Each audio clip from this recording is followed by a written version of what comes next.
Hello, and welcome to the Hodges Heroes Making the Most of Our Mess podcast. We got a really deep subject today, so hang with us. My name is Doug. This is Janan. Janan, tell us a little bit about what we're going to be talking about today. So, in recent years, our family's experienced some loss, some death, some illnesses, and being able to explain this in a proper way to someone with special needs can be very challenging because it needs to be very direct and black and white. But, Doug, I know you have personal experience in a previous profession being a hospice chaplain in South Florida. So, you can also professionally speak to a lot of this. Yeah, I'm a member of all of the clubs that nobody wants to be a part of. Some of the stuff we're going to be talking about today it can be helpful for those that are on the spectrum, but can also be helpful for those that are not on the spectrum. For instance, metaphorical language. We want to try to avoid that when we're talking about things like death and dying and diseases and those sort of things. Because if we try to soften the blow of something that's going to already be really difficult to hear, we don't that part of our brain that processes all of that formal thought stuff is just going to go offline pretty quick, and we're not going to know what you're talking about. So saying things like your loved one has passed, your loved one is no longer with us, they're in a better place, Right. those are going to receive questions of like, so they got transferred to another hospital, Right. there's a test they had to go through, what they passed it, what do you mean they're no longer with you, like all those kind of things Right. don't make sense. So what sounds like really harsh and really mean to be able to say your loved one has died, that sounds like, wow, I can't just come out and say it like that. It's gonna hurt somebody's feelings. Well, no matter how you say it, it's gonna hurt somebody's feelings. Correct. But to be able to give them the courtesy of being direct and upfront and honest and giving them some time and space to process it, I've just found from my personal experience that tends to be best. And particularly when providing this information to someone who has some type of struggles, you're going to have to repeat it over and over and over again. And one thing from our experience with our son who has autism, among the other things, is with autism comes perseveration on different subject areas. And it can be very challenging because not only are, maybe we are grieving, but now our child who has his struggles and is trying to process it and process it out loud and talking to everybody about it, it makes it very complicated because everyone's grieving and some people don't want to talk about it, but yet we have to talk about it because he has to talk about it to understand it. So it's very, very complicated. And one of the mistakes that a lot of times families can get into is, especially as parents, to not grieve in front of their children. It's kind of like, well, I have to keep it strong. I have to not grieve. I have to show them everything. Don't cry. But no, that your kids need to see you grieving because they need a model for what that looks like. Yeah. And seeing you cry, seeing you be upset, seeing you be sad, when you're angry in the process of grief, explain to them, hey, I'm angry today. What are you angry at? I'm just angry because my loved one passed away or they died. And, right. Or even things like, hey, Dad needs a break. Dad is sad. He needs to be left alone. He needs to have rest in his room. He needs to go somewhere, or mom needs to go somewhere, because if you've ever been through tragedy or loss or illness or a bad diagnosis, it takes people time to process, and people process emotions in different ways. And I will tell you that that's been a challenge for us as a couple because in order for me to give Janan time to grieve, it means I have to take a kid and go somewhere and keep them occupied. Right. Which means I can't be with Janan as she's processing through her grief, and vice versa for her. She takes the kids when I'm going through stuff that I need more time. We're both grieving. We're both had a loss that we're working through. But in our particular situation, it was my mom that passed away, so I'm going to feel that differently than she will. Now, she knew my mom, had a connection with my mom. She's also grieving, but I'm gonna hear it and process it differently than she will. Just like when her dad that passed away, I'm grieving as well, but she's also going to need a little more time and space. But unfortunately, it's hard for me to be able to be there with her, walking through those things, without having attention being given somewhere else. And that's really hard because, whenever this episode actually, I can't even think of the word right now. Airs. Sorry, guys, I'm having a moment. Whenever it airs, within the last week, for us personally, Doug's mom has passed away and we've had a funeral. So we are coming off of this and sharing the news and sharing information. And a few years ago, 3 years ago, my dad died from complications from a car accident. And so our children and family have experienced the loss of 2 grandparents. And so that's been a topic of conversation that comes up at random times and to random people. And yes, death is a part of this discussion, but also somebody having gone into the hospital. You know, whenever somebody Yes. goes into the hospital, Tyler just automatically assumes they're dying. Yeah. Every time. Are they It's going like, to die? They had a broken arm. They're in the hospital. Are they going to die? No, they just had a broken arm. You know, like he just wants to set his limits. Like, how far are we going with this? Are we going all the way to death? Or, But again, it's his perspective. So like if that's what happened to a previous his person in our grandfather lives, went into the hospital and didn't after come his car out. crash and he died. So that's, that's his train of thought. But yet it almost, we have to almost like laugh about it sometimes now because we're like, no, I mean, like I broke a toe last year. He's like, are you going to die? I'm like, well, I hope I'm not going to die from a broken toe. So, you have to. And then sometimes, like, is he disappointed? Like, I don't know. Is he looking forward to? Like, what's, Right. But so those types of things of saying, hey, I have to take mom to the hospital. She broke her toe. Well, in his mind, he's already gone to Right. what am I going to wear to the funeral kind of thing. Right. Or what toy am I going to take to the funeral? Yes. But, so it's also good when you're doing those types of things saying, look, we broke the toe. We got to go to the hospital. The doctor's going to fix the toe. And then we're going to come home tonight, kind of setting some of those expectations on things. Right. And I know even with funerals, and if you've ever been through it, funerals are hard, no matter if you're neurotypical, neurodivergent, they're hard. People are sad. People have to dress a certain way. There's flowers, there's, music, you've got to sit still. There's a lot of moving parts. And again, we just experienced this in the last week. So a couple things, like Doug mentioned a minute ago, sometimes we have to divide and conquer. And that can be very, very hard. And honestly, sometimes, I hate to say it, like maybe feeling some resentment. Like I really wanted Doug more when my dad passed away a few years ago. But what I needed most from him was to stay home with our children, run point on school, logistics, and keep things as normal as possible, because we have one who just is unable to manage things like this, right? And then recently when this happened with your mom, I mean, you called me, I was at work, you left, I left work, and then I called my mom came up, and then we tried to keep things as normal as possible at home, because when Tyler is set off, it is awful for everyone. We don't know how long it's going to take to reset, sometimes. Correct. So like in a perfect world, when you called me last week, I would have loved to have been able to leave and go with you right away and leave the kids. But we knew that was not what was best. But at the same time, I had to later that evening. So, when Doug got the call and then found out the news, after school, some things were different, like my mom's in town, and that was very odd. And, I was the one to pick up from school, and it was supposed to be Doug that day, and some different things. And so I waited till there was time to process it. And, I let Tyler know, listen, this is what happened, and grandma has died. And then his first question was, and we should be sad about that? And I said, yes, we should be sad about that, because he doesn't process emotions like you or I. He does recognize cognitively that when someone dies, it's sad. And so I explained to him, yes, that is sad. And he goes, well, I might cry. And I said, and if you need to cry and you need to make tears come out, you can. Now, did tears come out for him? And again, this is the language we have to use, because it has to be so literal.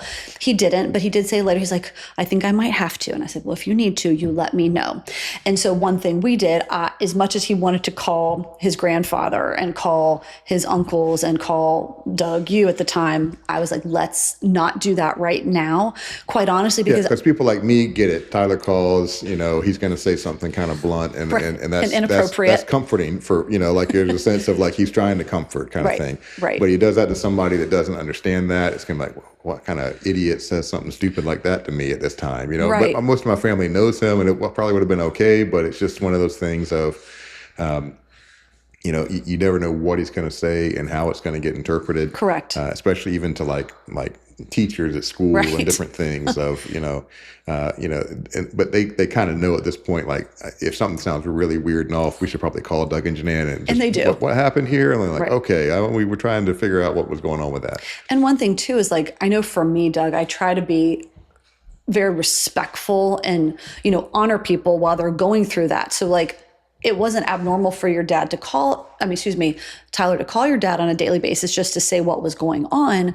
But I knew that him calling your dad that day was not good. Like that wasn't going to be helpful for your dad. So a little backup there, Doug's mom had dementia for a couple years. And the one way we kind of explained it, because he had seen grandma and different things, but I explained to him that her mind was sick.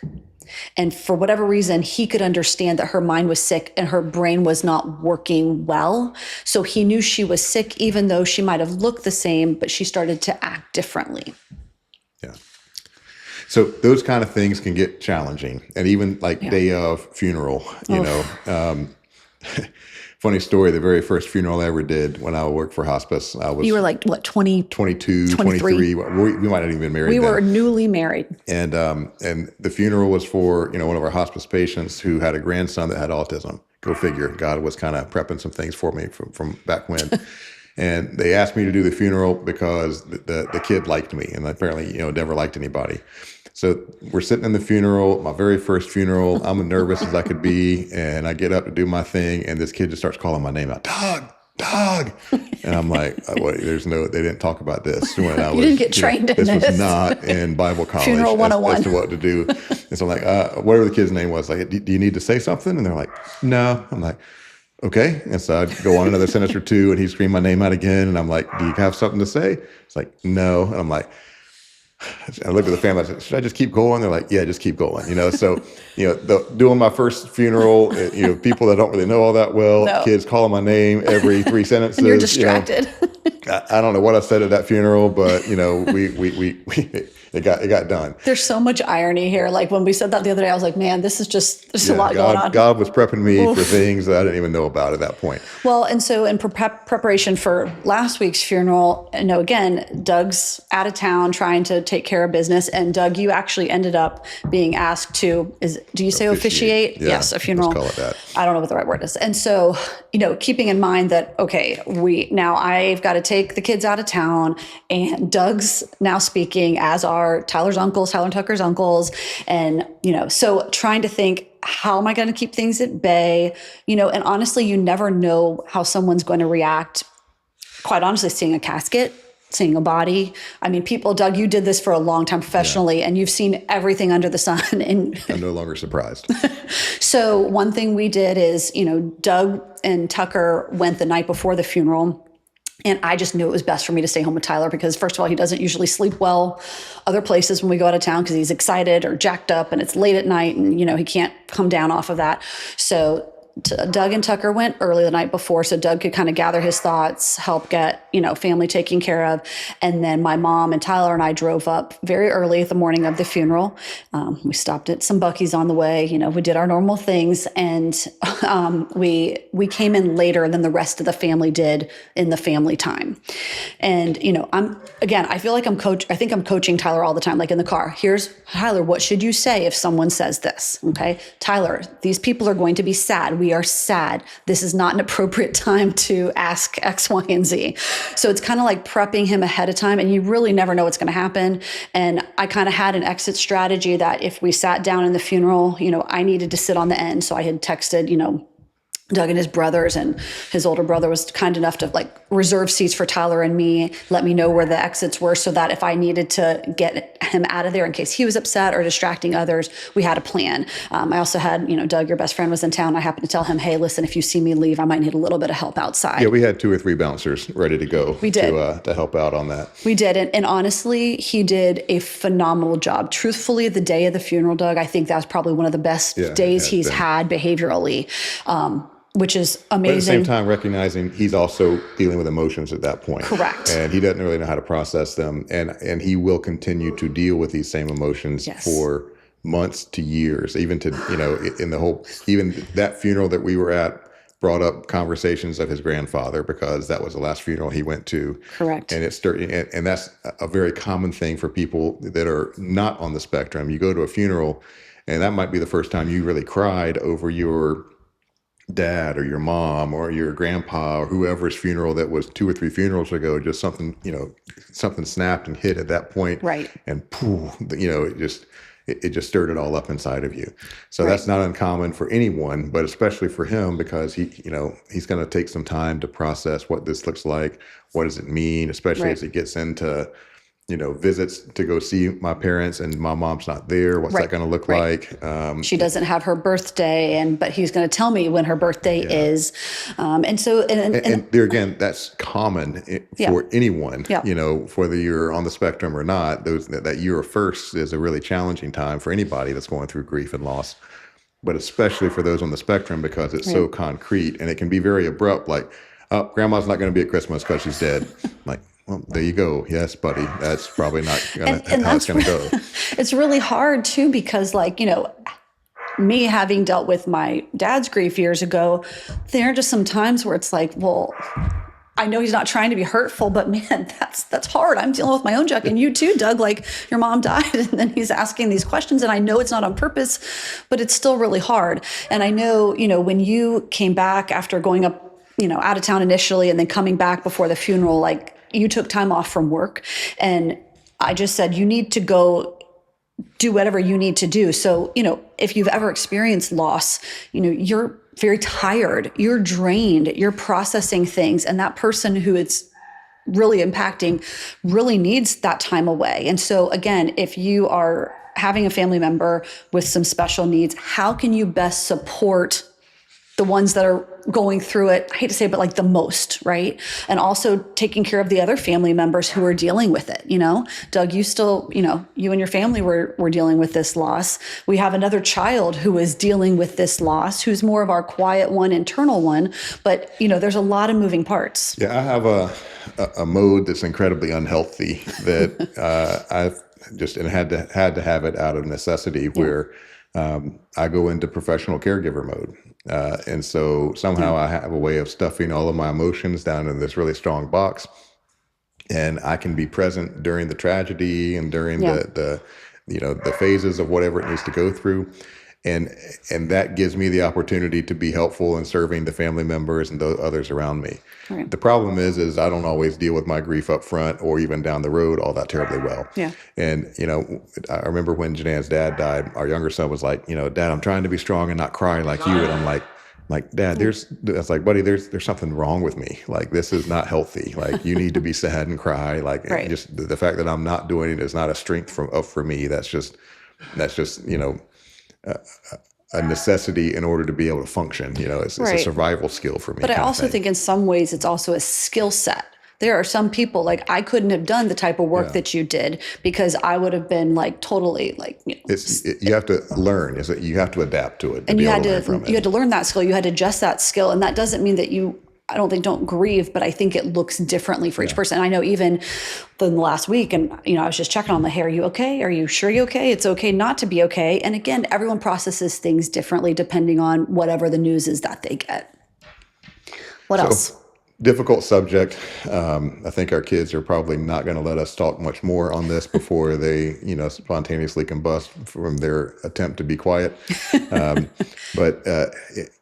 Reach out to us if there are questions or concerns that you have, or you're going through this. Right. There's no cookie cutter answers. No. Grief is going to have its day one way or another, and you can either give it time in order to be able to, in space with which to be able to happen in a healthy way, or you can try to stuff it down and pretend like it's not there, and then it's going to blow up in your face at just the wrong time. Sure. So get some help, work through some things. I will just kind of in summary, you got to process it, help them process through things, but you also got to process things for yourself. Right. And that tension point of being able to do that, and the stress that can have on a relationship, it's all very real things. So if you're going through stuff, reach out to us, let us know. Want to be able to help you and support you as best as we can, process through some things, get you connected with some additional resources. Yeah. But that's our very dark podcast for today. So thanks for hanging in there with us. Thanks for listening. If you have any questions or concerns, please let us know. Right. Thanks.